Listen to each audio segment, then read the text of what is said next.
देश में लोग एक्सपर्ट्स हैरान हैं कि बिहार को हो क्या है। बात सिर्फ मुख्यमंत्री के स्वास्थ्य की नहीं, बात इस राज्य के स्वास्थ्य। नीतीश कुमार जी चाहते तो इलाज शुरू हो सकता था, आरक्षण की सीमा टूट सकती थी, लेकिन वो नहीं हुई। और अगर अब बिहार को बदलना है तो बिहार की सरकार को बदलना है। सरकार बदलो, बिहार बदलो, ये नारा आज हम यहां से दे रहे हैं। क्या बिहार में आरजेडी और कांग्रेस का गठबंधन बरकरार है? बड़ा सवाल इसलिए खड़ा हो रहा है क्योंकि कांग्रेस के बड़े नेता इसका जवाब नहीं दे रहे हैं। नमस्कार, दर्श न्यूज में आपका स्वागत है। मैं हूं अनुराग। बड़ी खबर है, बिहार पहुंचे हैं पवन खेड़ा। कांग्रेस के बड़े नेता हैं और कांग्रेस के मीडिया विभाग के चेयरमैन हैं। और पवन खेड़ा इस सवाल पर बार बार चुप्पी साध जा रहे हैं कि बिहार में कांग्रेस और आरजेडी का गठबंधन होगा अगले चुनाव में। इस पर वो कह रहे हैं कि अभी काफ़ी वक्त बाकी है, अभी चुनाव में 8 महीने का वक्त है, समय आने पर यह तय होगा। कह रहे हैं वो, समय आने पर इसका निर्णय होगा। दरअसल आज पवन खेड़ा पटना पहुंचे थे और पटना पहुंचने पर उनसे कई तरह के सवाल दागे गए। गठबंधन को लेकर सवाल किया गया क्योंकि बार बार असहज स्थिति बनती जा रही है गठबंधन को लेकर। तो अब क्या होगा, ये बड़ा सवाल है।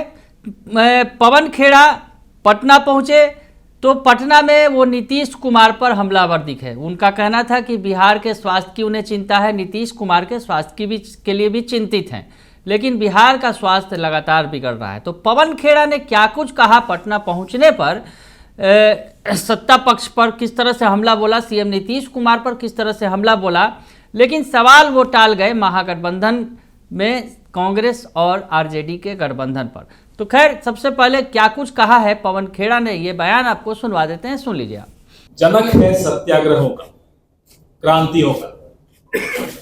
आज 74 साल हो गए शहीद भगत सिंह, सुखदेव और राजगुरु की फांसी 23 मार्च। उनको नमन करते हुए आपका ध्यान, और कल ही हमने 113 साल बिहार की स्थापना की, आपका ध्यान ले जाता हूं कि पिछले 20 साल में बिहार के साथ कैसा धोखा हुआ। बिहार के लोग पलायन को मजबूर हुए। नौजवान में टैलेंट की कोई कमी नहीं, लेकिन उस टैलेंट की उपयोगिता बिहार में नहीं। ये काम सरकारों का होगा। अभी हाल ही में सीएजी की रिपोर्ट आई। सीएजी की रिपोर्ट की आजकल चर्चा कम होती है, संसद में तो होती ही नहीं है, विधानसभा में होने नहीं दी जाती, टीवी पे होने नहीं दी जाती, इसलिए हमने सोचा यहां जरूर करें। नीतीश कुमार जी के स्वास्थ्य को लेकर हमें चिंता है, लेकिन बिहार के स्वास्थ्य की हालत उस सीएजी रिपोर्ट में आपके सामने आई। आधे से ज्यादा अस्पतालों में स्टाफ की कमी है, डॉक्टरों की कमी है, नर्सिस की कमी है, दवाइयों की कमी। 86% कमी है एक्सपर्ट्स, जो विशेषज्ञ डॉक्टर्स होते हैं। आप प्राइमरी हेल्थ सेंटर में जाइए, किसी सरकारी अस्पताल में जाइए, दवाई नहीं है। ये सीएजी रिपोर्ट कहती है, कांग्रेस पार्टी की नहीं है ये रिपोर्ट, ये सीएजी की रिपोर्ट।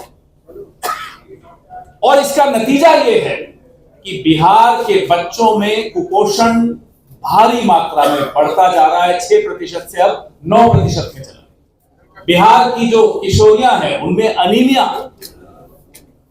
इतना ज्यादा बढ़ गया है कि पूरे देश में लोग, एक्सपर्ट्स हैरान हैं कि बिहार को हो क्या है।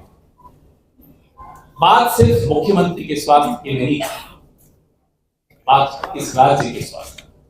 अभी कृष्णा जी आपको बता रहे थे इलाज की बात कर रहे थे, जैसे तेलंगाना में इलाज। बिहार चाहता, बिहार की सरकार चाहती तो वो इलाज बिहार में भी संभव था, लेकिन उस इलाज को रोकने से पहले एक्सरे को रोकने की कैसे कोशिश की गई। सुप्रीम कोर्ट तक में हलफनामे डाले गए कि कैसे ये जाति जनगणना को रोका जाए।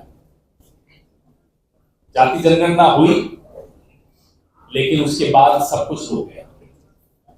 नीतीश कुमार जी चाहते तो इलाज शुरू हो सकता था, आरक्षण की सीमा टूट सकती थी, लेकिन वो नहीं हुई। तेलंगाना ने करके दिखाया। और बिहार जो कि हमेशा दिशा दिखाता है देश को, इस बार भी दिशा दिखा सकता था, चूक। बिहार नहीं चुका, बिहार के मुख्यमंत्री चुके, बिहार की सरकार चुकी, और एक षड्यंत्र था भारतीय जनता पार्टी और जेडीयू का, जिसके तहत जैसा कि कृष्णा जी ने कहा कि इलाज नहीं हो पाया। और अगर अब बिहार को बदलना है तो बिहार की सरकार को बदलना है। सरकार बदलो, बिहार बदलो, ये नारा आज हम यहां से दे रहे हैं। उसके बगैर बिहार की किस्मत बदलने की कोई चांस नहीं दिखती, कोई लगता ही नहीं है, कोई उम्मीद ही नहीं है कि बिहार की किस्मत अगर सरकार बदले बगैर बदली जा सकती, नहीं बदली जा सकती। कांग्रेस पार्टी के पास ठोस विजन है। कांग्रेस पार्टी के पास हर वर्ग के लिए एक विजन है, एक प्लान है, एक रोड मैप है, नौजवानों के लिए है। जैसा कि मैंने कहा कि कोई ऐसा वर्ग नहीं है जो आज पिछले 20 साल के कुशासन से अपने आप को ठगा हुआ महसूस नहीं कर रहा।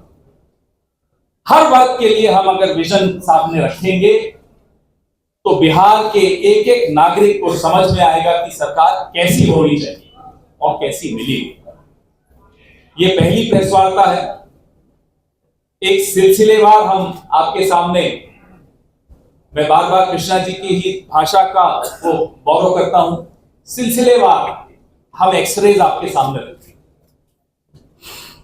कि दिक्कत कहां है, क्यों फेल हुई सरकार, कौन से विभाग में क्या हुआ, कौन सी सीएजी रिपोर्ट किस विभाग के बारे में क्या कह रही।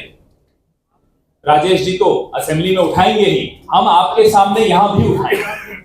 और उसके बाद समस्या तो आपने देख ली, समाधान क्या है, समाधान भी कांग्रेस पार्टी आपके सामने, आपके माध्यम से बिहार के लोगों के सामने रखी।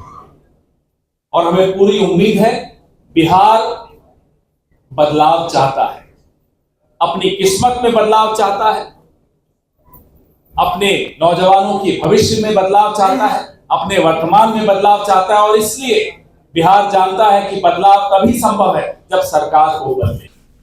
तो ये सुन लिया आपने कि सीएम नीतीश कुमार पर हमलावर हैं, सरकार पर हमलावर हैं और स्वास्थ्य की चिंता कर रहे हैं, क्योंकि बिहार के स्वास्थ्य का हाल बिगड़ गया है, उनका ये कहना है। सीएम नीतीश कुमार के स्वास्थ्य की भी बात वो कह रहे हैं कि भाजपा साजिश कर पता नहीं कौन सा फाइल पर साइन करवा रही है। पार्टी ने विधानसभा चुनाव के लिए बिहार बदलो सरकार बदलो का नारा दिया है। तो भाजपा पर भी आरोप लगा रहे हैं, नीतीश कुमार के स्वास्थ्य की चिंता कर रहे हैं, बिहार के स्वास्थ्य की चिंता जाहिर कर रहे हैं, लेकिन गठबंधन के स्वास्थ्य के बारे में वो कुछ भी नहीं बता रहे हैं। पवन खेड़ा से दरअसल कई बार सवाल पूछा गया।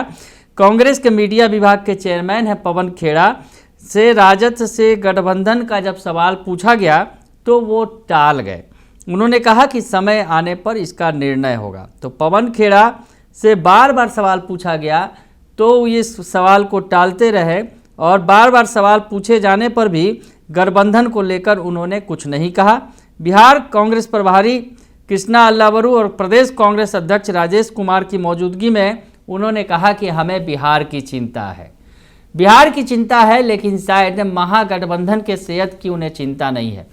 दरअसल जिस तरह से कांग्रेस और आरजेडी के बीच लगातार दूरियां दिख रही हैं सीटों को लेकर, दरअसल आरजेडी चाहती है कि कांग्रेस को 70 सीटें न दें, लेकिन कांग्रेस पिछली बार की तरह 70 सीटें ही चाहती है, कांग्रेस का दावा है। और कांग्रेस जिस तरह से जो प्रदेश प्रभारी बनाए गए हैं, बिहार प्रभारी कृष्णा अल्लावरू, उनके आने के बाद कांग्रेस के तेवर बदले नज़र आ रहे हैं। कांग्रेस ने यूँ कहा है कि अगर सीधे सीधे कह दिया है कि हम 70 सीटों पर से कम पर तो चुनाव लड़ेंगे नहीं, तो कांग्रेस के तेवर बदले हैं। कन्हैया भी मैदान में हैं और कांग्रेस के तमाम बड़े नेता आ रहे हैं और गठबंधन पर चुप्पी साध जा रहे हैं।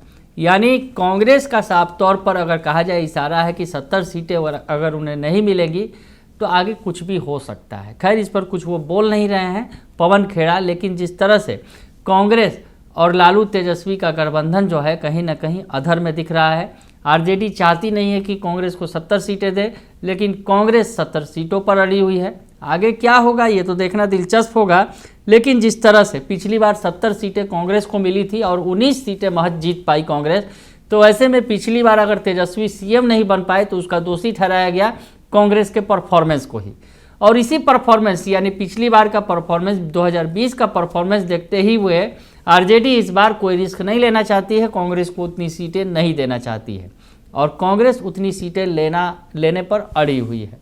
अंदर खाने में चल रही है बातें, अब क्या होगा आगे ये बड़ा सवाल है। लेकिन पवन खेड़ा जो कांग्रेस के वरिष्ठ नेता हैं, कांग्रेस के मीडिया विभाग के चेयरमैन हैं, तो वो इन सवालों से बचते नजर आ रहे हैं कि क्या बिहार में राजद से गठबंधन रहेगा, आरजेडी के साथ कांग्रेस का गठबंधन है, क्योंकि जिस तरह से उन्होंने कहा कि समय आने पर इसका निर्णय होगा। तो क्या अभी वर्तमान में जो है कांग्रेस और आरजेडी का गठबंधन बरकरार नहीं है, बहुत तरह सवाल उठ रहे हैं।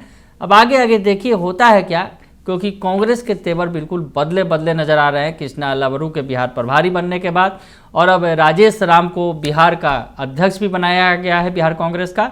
तो ऐसे में कांग्रेस ने चेहरा भी बदल दिया है, तस्वीर भी बदल गई है और तेवर भी बदल गए हैं। अब आगे देखना होगा कि कांग्रेस और आरजेडी का गठबंधन बरकरार रहता है या फिर कुछ नई तस्वीर निकलकर सामने आती है। फिलहाल के लिए इतना ही, बने रहिए दर्शन न्यूज के साथ।